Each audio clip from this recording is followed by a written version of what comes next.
Welcome to the Trust and Truth Show with Chayil.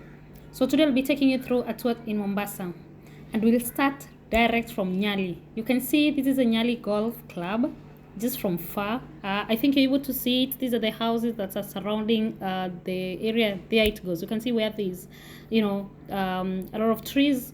So Nyali Golf Club is just definition of elegance and peace.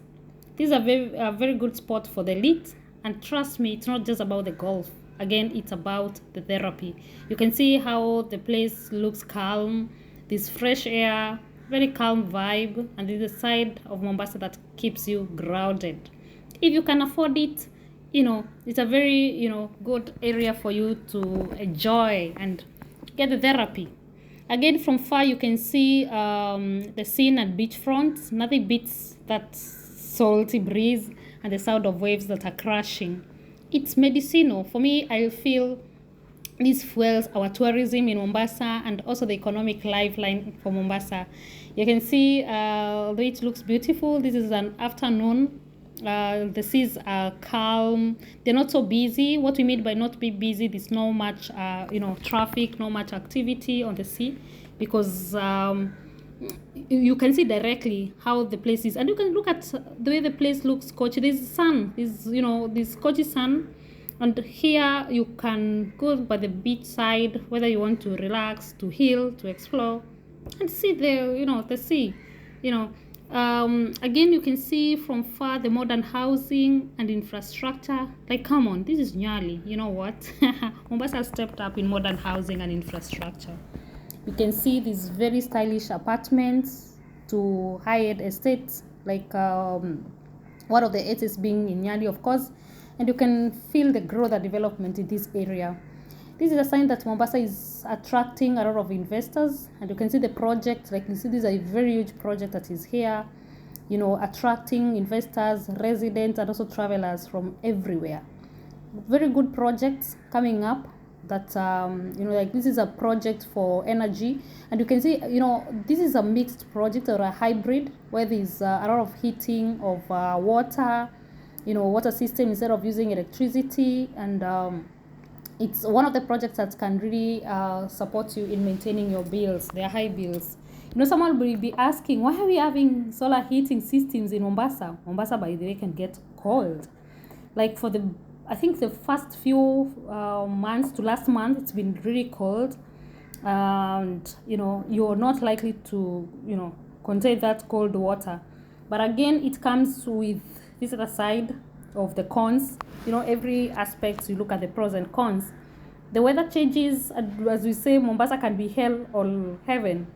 There's a lot of weather changes here, and you can see a lot of houses, a lot of buildings, a lot of infrastructure. They need a lot of maintenance because of the humidity, the salty water that attract a lot of rusting. So I feel this is a job opportunity, a business opportunity for somebody who can just come up with measures to mitigate this, because I can tell you for sure the cost of maintenance of infrastructure in Mombasa, it's high. It's really high because sometimes you come to Mombasa town, and you find the houses are so pathetic because again you cannot maintain these houses with especially right now when the cost of everything is really high, and there's a lot of humidity. The cost may be really high and not affordable at all. You can see like these are house that has been managed for many years, and maintenance has been happening every 2 years, but you can see how this looks like. Now this now has caused them to abandon an entire system, and usually what they do, they just come up with new systems which are salt resistant or even humidity resistant, if anything like that, and it helps you support the building. So for me, I'm looking at Mombasa being a very, very interesting area, and also to attract researchers. How do we deal with such you can see this, even the bubbling on the walls, the paints here, they don't last for long. So you also need to be careful when you're buying products, when you're buying paints, when you're buying any stocks, any consumables. You have to be very, very, very careful, because what we look at is having products which are resistant to salt.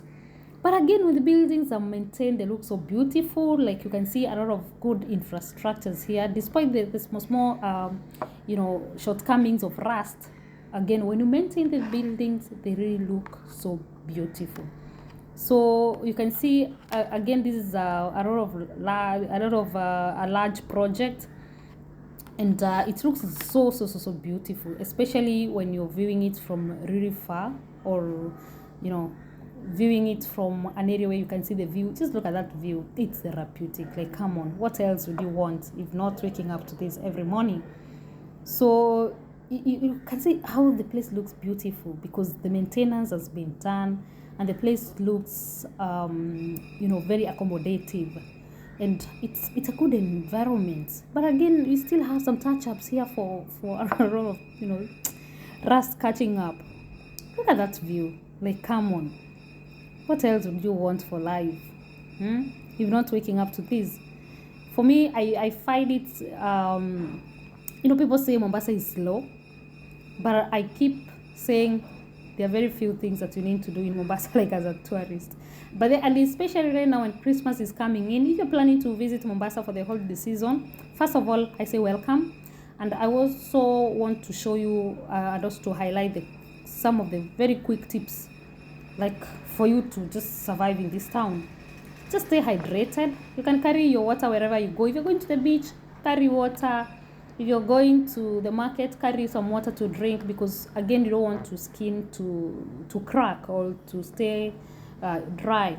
Pack light, breathable clothes. This is not an area that you just come with blankets and a lot of duvets, And again, don't forget your sunscreen. So that's Mombasa for you. Heaven and hell, all in one. But one thing is certain, it's unforgettable. So I would encourage everybody to take time to visit Mombasa. Mombasa is a good area to be. All social amenities, they are here. It's a beautiful place for us. Up to next time. Bye.